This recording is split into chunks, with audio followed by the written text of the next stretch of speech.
Agora, 12 horas e 34 minutos, nós vamos dar início à entrevista com a candidata Heloísa Pinto Araújo, ela que é do MDB e concorre à prefeitura do município de Irauçuba.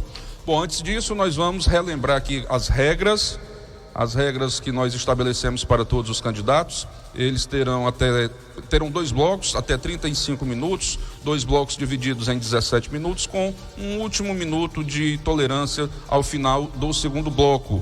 Né? E eles, entre apresentações, perguntas, respostas e considerações finais, terão esse tempo, não é, para discorrer sobre as suas propostas. Candidata Heloísa Pinto Araújo, seja muito bem-vinda ao Jornal Integração. Eu gostaria que a senhora se apresentasse à população e, apesar da sua inexperiência na administração pública, o que a qualifica, não é, para governar o município de Irauçuba. Boa tarde, seu tempo começa agora. Boa tarde, Marden Lopes. Gostaria de cumprimentar a todos os ouvintes, que estão nos ouvindo e os que estão nos assistindo de casa. É uma grata satisfação poder estar aqui participando do programa Jornal Integração. E gostaria desde já de desejar esse boa tarde, o cumprimento e de agradecer por vocês nos receberem nas suas residências. Sou Heloísa Pinto Araújo, sou filha de Luiz Rodrigues Araújo, mais conhecido como Chico Coco. Meu pai foi vereador durante muitos anos no município, cerca de 14 anos. Quando eu nasci, ele já era vereador. Então, eu já nasci dentro da política e cresci nela. Sou filha da professora Marilde, da região do Juá, e sou formada em letras, tenho formação em letras, também sou formada em direito, tenho especialização em criminologia, também estou fazendo pós-graduação em direito público, sou escritora. Já escrevi um livro, estamos lançando pré-lançamento de um segundo livro sobre direito penal do inimigo. E tenho trabalhado junto às pessoas há muito tempo. Também trabalhei na Defensoria Pública, na parte de Fazenda Pública, onde a gente teve a possibilidade de estar lidando com as pessoas, com as dores, de maneira muito próxima. Então, eu já tenho, dentro do meu currículo e da minha formação, essa experiência em trabalhar com gente, em lidar com pessoas e em resolver problemas. Bom, a segunda pergunta que o Departamento de Jornalismo propõe à senhora diz respeito à questão política. Há 5 pleitos eleitorais, a população de Irauçuba decide pelo projeto político proposto pelo ex-prefeito Raimundo Nonato Souza Silva. Inclusive, o último pleito foi há cerca de um ano. O que a faz considerar que, nesse ano, nas eleições de 2020, a população decidirá por um projeto político diferente? É interessante a pergunta. De fato, em 2004, quando esse grupo político chegou ao poder, o que muito se dizia é que estávamos saindo de uma oligarquia de cerca de 40 anos e que precisava de renovação, um novo modelo político.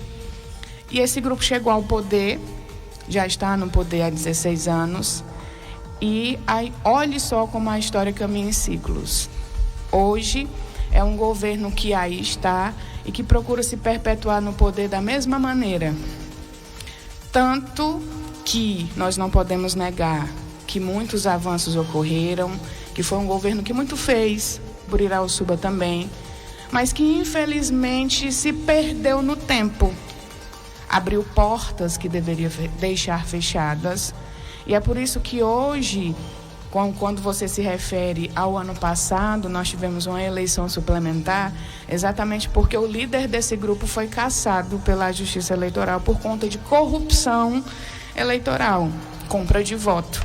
Então, esse grupo já se mostra, diante do quadro atual, que ele já está saturado e que nós precisamos de um novo modelo político, um novo tipo de gestão para que, de fato, Irauçuba possa crescer e se desenvolver da maneira que nós, irauçubenses, queremos e merecemos.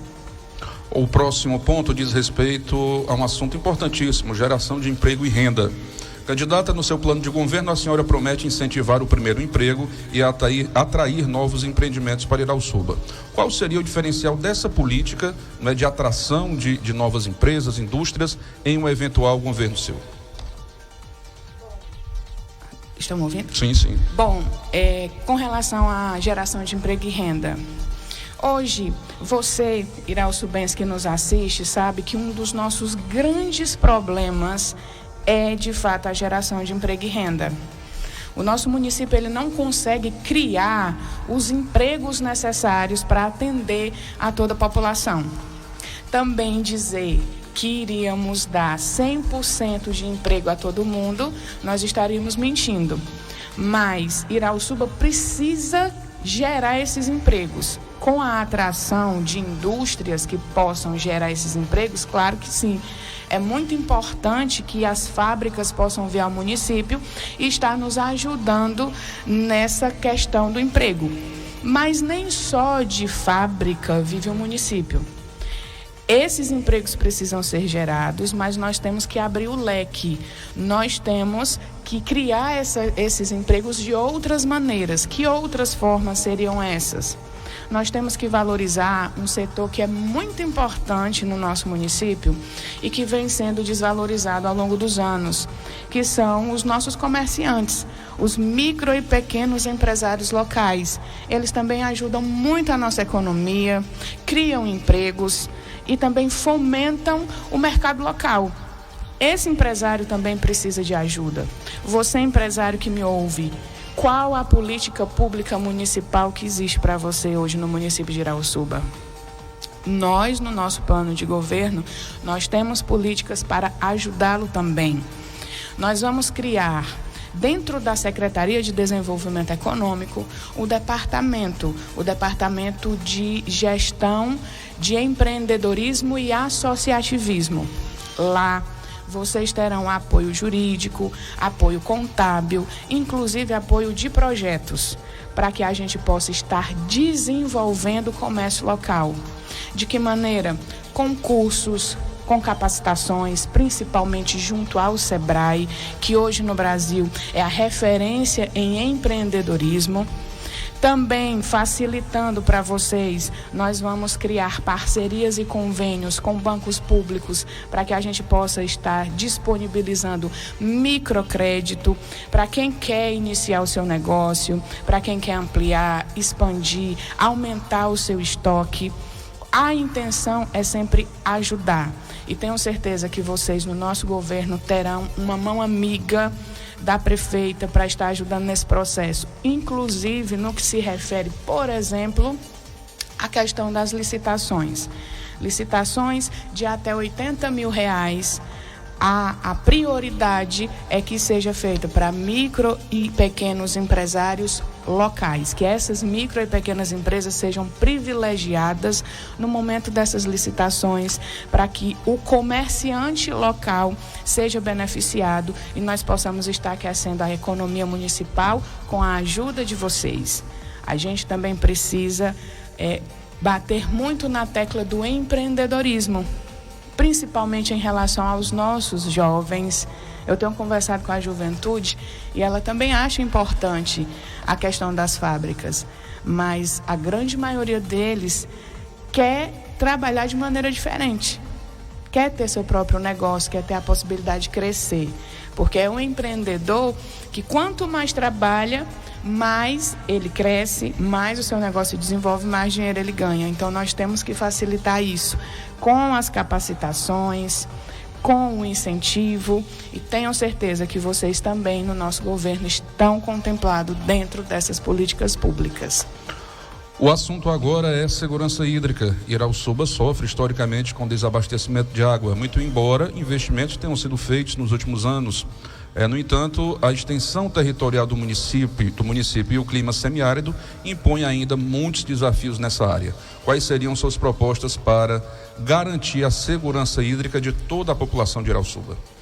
Marden, a questão da seca, ela é um problema de todo o Nordeste, Mas Irauçuba, especificamente, vive isso de maneira mais acentuada, porque nós somos o 4º município em processo de desertificação. Então, aqui, a seca, ela atua de maneira mais severa.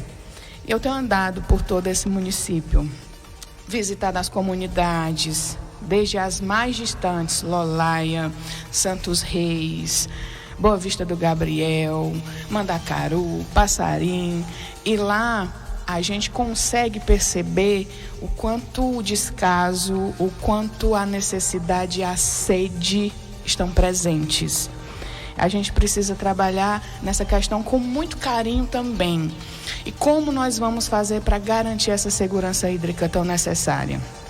A gente precisa, claro, dessas adutoras. Nós já temos uma adutora que abrange a região da Boa Vista e Campinas, que é a adutora do Girimum.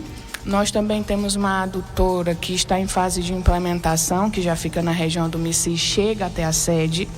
Mas a área que fica do Coité, do Juá, é uma área desassistida. A gente precisa colocar lá também uma adutora, para que, abrangendo todas essas regiões, a gente possa, de maneira integrada, criar uma rede compactada, uma espécie de cinturão das águas, como era o projeto do Cid Gomes para o Ceará, para que a gente possa garantir água na torneira o ano inteiro.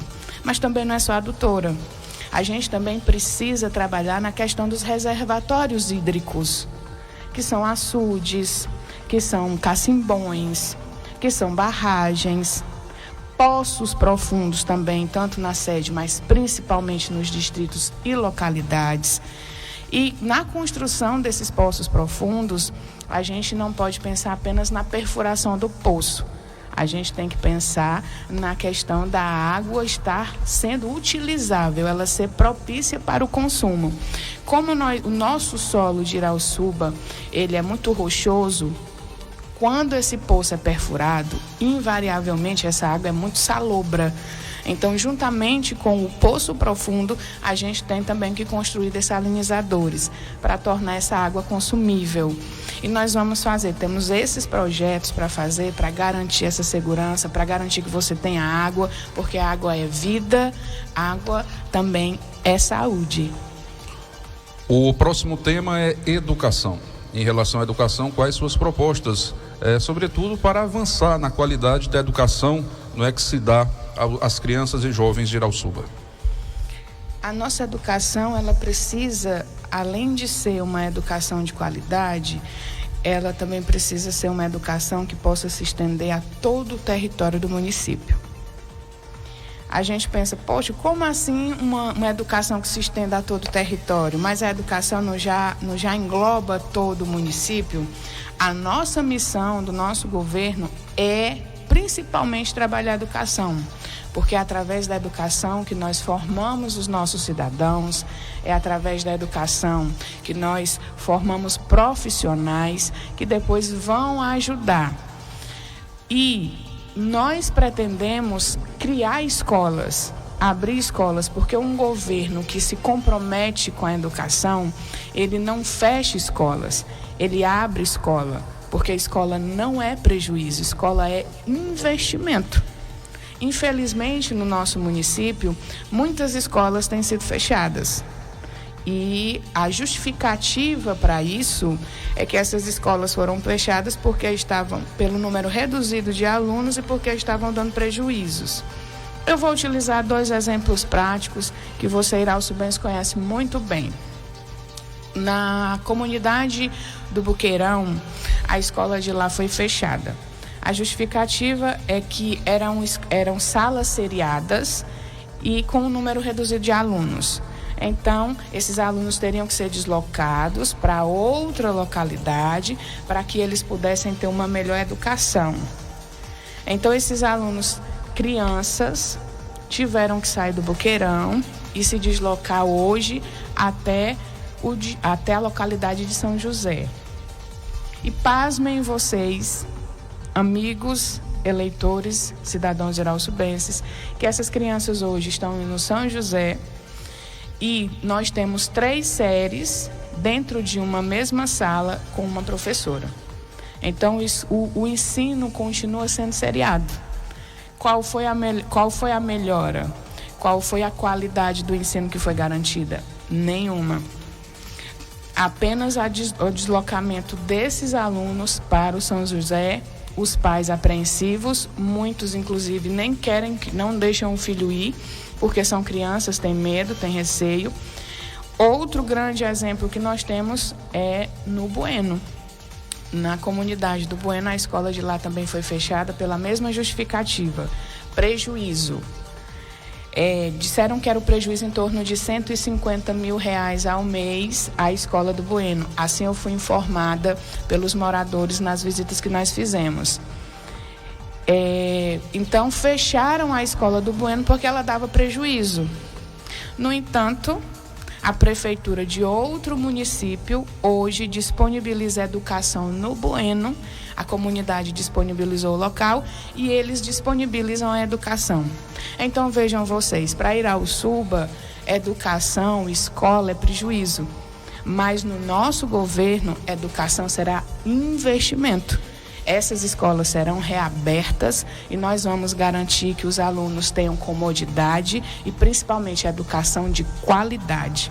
Isso é se importar com a educação.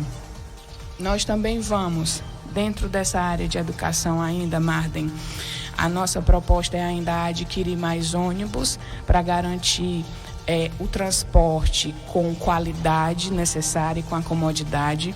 Inclusive, já foram feitas denúncias junto ao Ministério Público local a respeito dessa qualidade dos ônibus escolares, que estavam todos sucateados. Então, a gente tem que adquirir novos ônibus para que as nossas crianças, os nossos adolescentes, eles possam ter esse transporte adequado com toda a comodidade necessária. Também, educação não é só o aluno e o professor em sala de aula. Educação também passa pela merenda de qualidade. E nós vamos garantir que os nossos alunos tenham uma merenda diversificada, adequada e suficiente. Além, claro, que ela seja de boa qualidade. Até porque, como é notório, vocês sabem, houveram denúncias também da merenda escolar relacionada a alunos que estavam tendo como merenda o puro arroz branco. Isso, inclusive, foi matéria jornalística em um jornal de nível estadual. Também teve a questão da carne que foi distribuída às mães dos alunos nesse período de pandemia. A carne estava estragada. Então, dentro do nosso governo, tenham certeza que a educação ela vai ser vista com responsabilidade e também que a merenda escolar vai ser de qualidade. Ainda dentro dessa vertente, nós temos a questão dos universitários, porque a educação tem a educação básica, fundamental, ensino médio e ensino universitário. No nosso município, nós temos muitos universitários. E um dos grandes problemas que eles enfrentam é a questão do transporte. Ficam sempre todo ano naquela dúvida, será que vai ter transporte? Não vai? Vamos pagar? Não vamos? Então, nós vamos garantir que os universitários tenham um ônibus específico para eles, para que eles possam ter essa facilidade de acesso, tanto para Itapajé, aqui, quanto para Sobral, porque vocês merecem isso. Dizem que não podem dar esse ônibus, nem custear, porque o financiamento do ensino superior é do governo federal e não do governo municipal, portanto, não é uma responsabilidade da prefeitura. Mas disponibilizar um ônibus não significa financiar a educação do ensino superior. Significa ajudar, dar um auxílio, que é o que nós vamos fazer no nosso governo. Você, universitário, será valorizado. E nós vamos ajudá-lo dessa maneira sim, porque você precisa desse transporte, precisa dessa logística. Quando me formei em letras, eu ia a Sobral também no ônibus. Eu fui universitária que ia e voltava todos os dias. Eu sei muito bem o que é perder prova porque o ônibus deu prego, o que é chegar em casa 2h da manhã porque a gente esperava o mecânico ir consertar o ônibus para voltar. Eu sei muito bem dessas dificuldades, eu sei o que é ter o sonho de se formar no ensino superior, mesmo diante de todas essas adversidades. Portanto, nós vamos sim ter esse ônibus de qualidade para vocês, assegurar, bem como criar a Casa de Apoio Educacional em Sobral, para aqueles alunos que precisam estar lá e não têm condições, para que vocês possam ter lá um local adequado, com dormitório, com comida, internet, para que vocês tenham todo esse apoio, tudo de maneira gratuita, porque o nosso objetivo é que você tenha incentivo, o nosso objetivo é que você, universitário, se forme, para depois, já formado, vir contribuir com o nosso município. Porque educação para nós é uma missão, educação para nós é investimento. Também vamos fortalecer o estágio remunerado para você, universitário. Ainda, não me estendendo muito, ainda tem um tempo? Sim, claro, pode utilizar. Não me estendendo muito, gostaria, a gente já falou dos alunos, das crianças e dos adolescentes, dos universitários. Eu gostaria também de falar, dentro da educação, de outro ponto muito importante, que é o professor. A educação, ela passa inteiramente por você, profissional, que para nós é o principal elo entre a escola e a sociedade.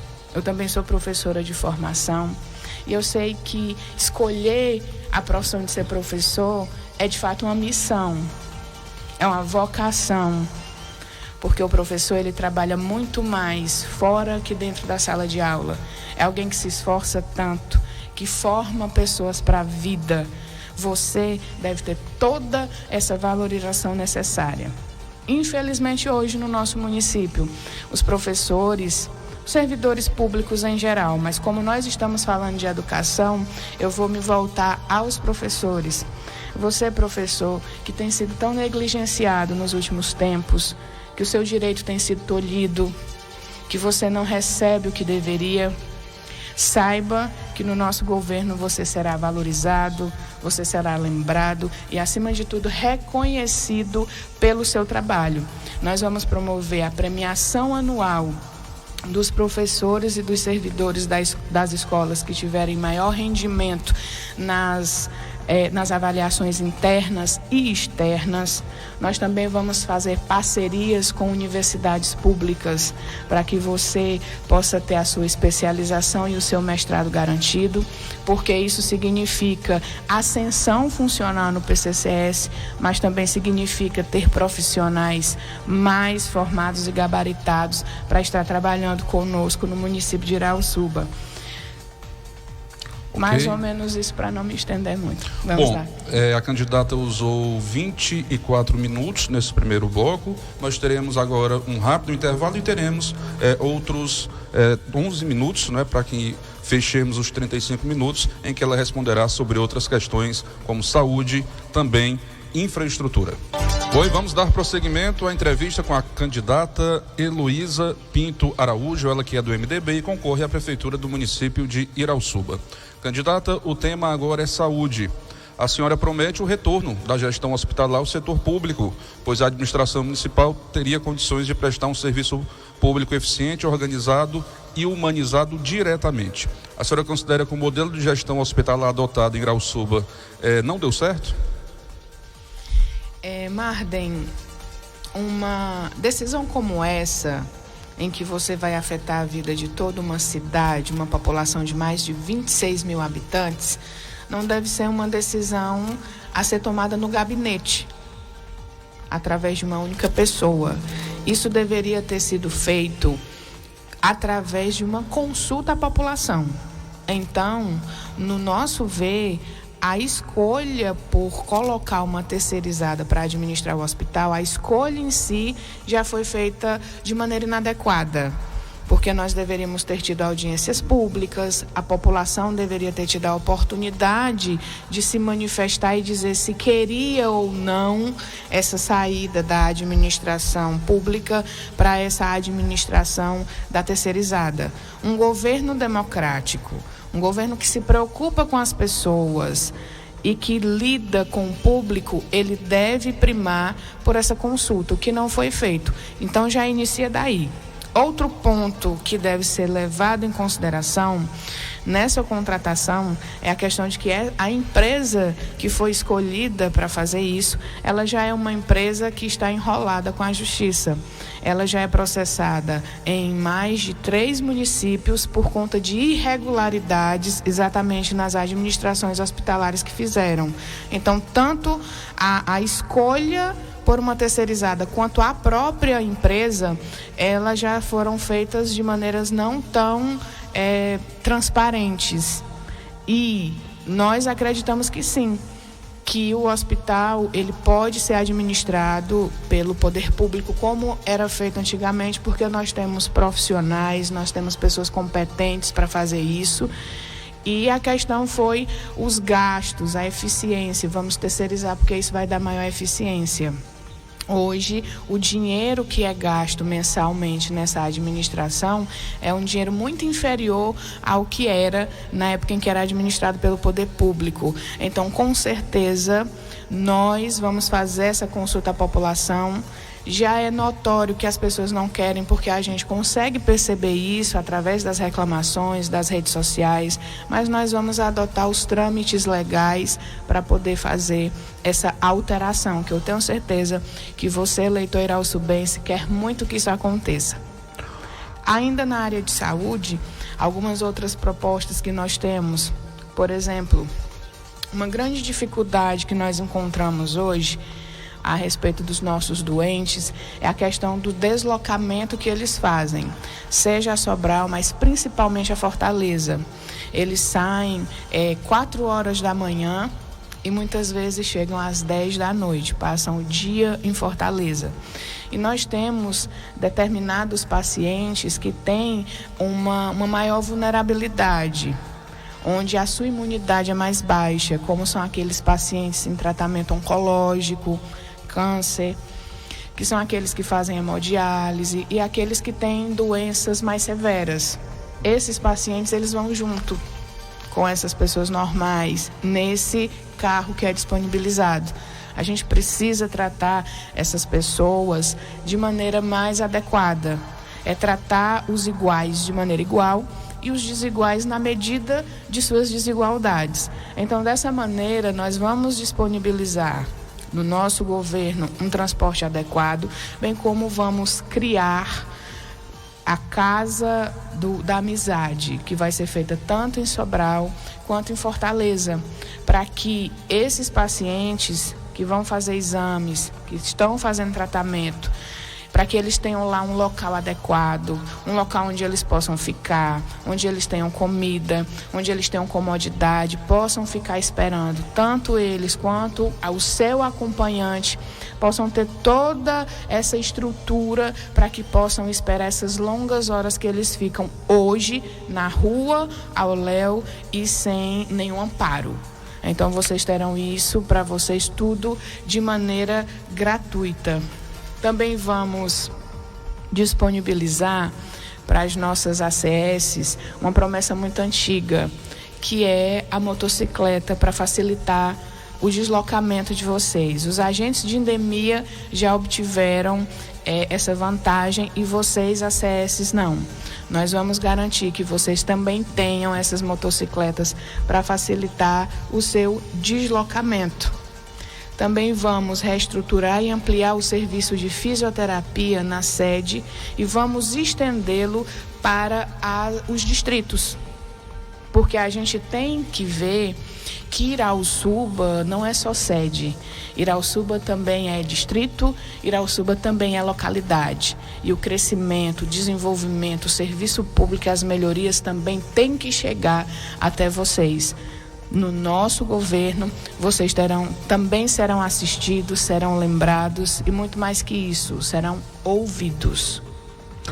Candidata, em relação ao tema infraestrutura, quais seriam suas principais propostas?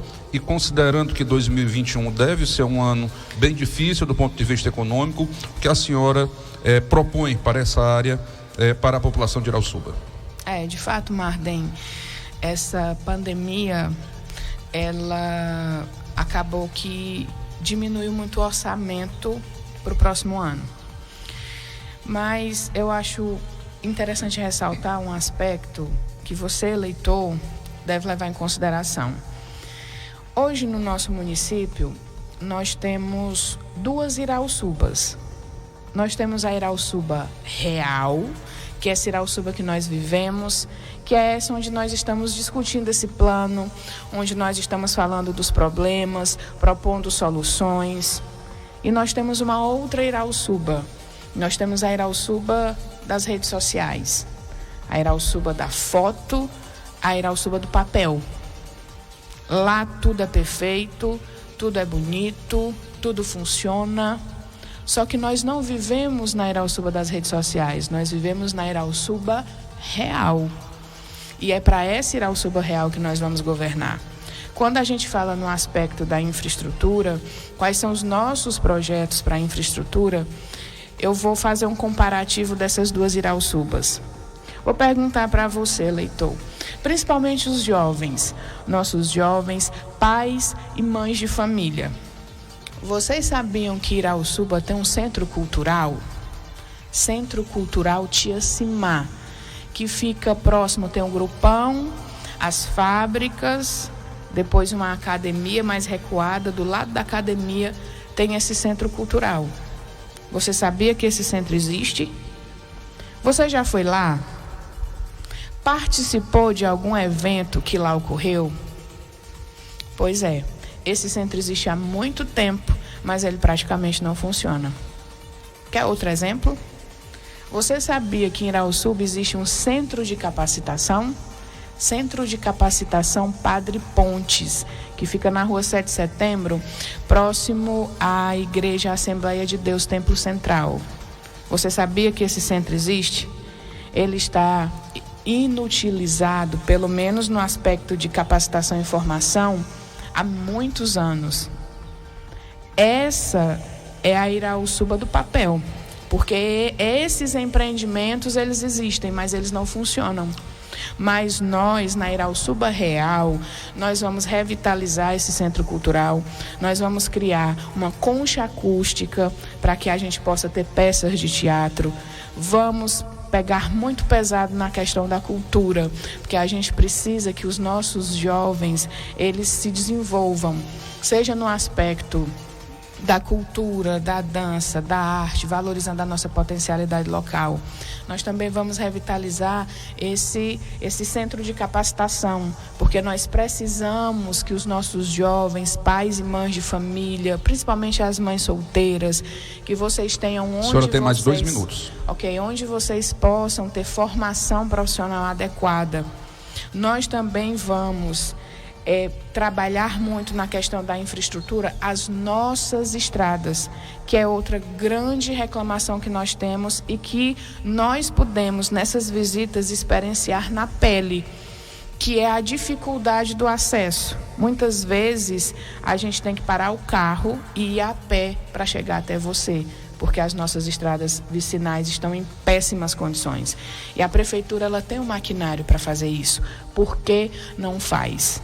Então é necessário planejamento, é necessário vontade política e nós vamos sim, no nosso governo, manter, reestruturar essas estradas para que você tenha a comodidade de acesso, a facilidade. Porque se nós, pessoas particulares, não conseguimos chegar até você, imagine o serviço público. Um minuto. Mas nós vamos fazer isso no nosso governo.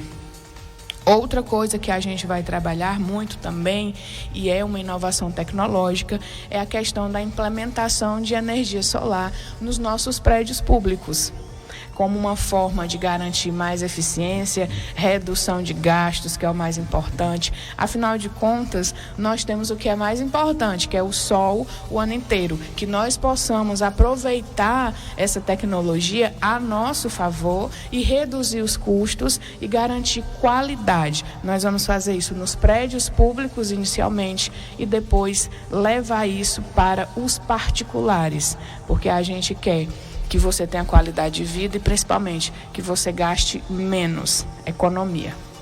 Ok, muito obrigado, candidata, pela sua participação. A senhora ainda tem 6 segundos. É para falar ou é para me despedir? Para se despedir. Ah, é para me despedir? Nossa, pera, um minutinho. já vamos entrar aqui na reta final. Então, Marden, muito obrigada pelo tempo disponibilizado aqui a FM Atitude, por esse momento democrático que é tão necessário, para que você, eleitor, possa ter acesso a gente. Afinal de contas, muitos não têm acesso à internet, mas têm acesso ao rádio. Ele chega a todas as localidades, inclusive onde não tem energia, porque tem um rádio de pilha. Então, a abrangência é muito maior. Gostaria de agradecer, principalmente, e pedir para que você, eleitor, nesse momento tão importante, possa refletir na Irauçuba que nós queremos e merecemos, refletir em um novo projeto, em um novo modelo de gestão que precisa ser implementado no município de Irauçuba. Nós estamos aqui defendendo, principalmente, um governo que se preocupe com as pessoas, porque, infelizmente, hoje, nós temos um governo que se preocupa com manutenção de poder. É uma família estruturada no poder. E nós ficamos aonde nessa história? Que você possa refletir sobre isso, que você possa participar dessa mudança, dessa renovação, e que você venha construir conosco essa nova história do município de Irauçuba. Essa nova história começa com o 15. Dia 15 de outubro, vote 15. Ok, Obrigada. candidata, muito obrigado, nós não temos mais tempo. Assim nós concluímos a primeira entrevista com a primeira das postulantes à Prefeitura de Irauçuba. Amanhã teremos a segunda entrevista com a candidata do PDT, Patrícia Barreto, e vai ser disponibilizado para ela exatamente o mesmo tempo que nós disponibilizamos para a candidata do PMB, ok?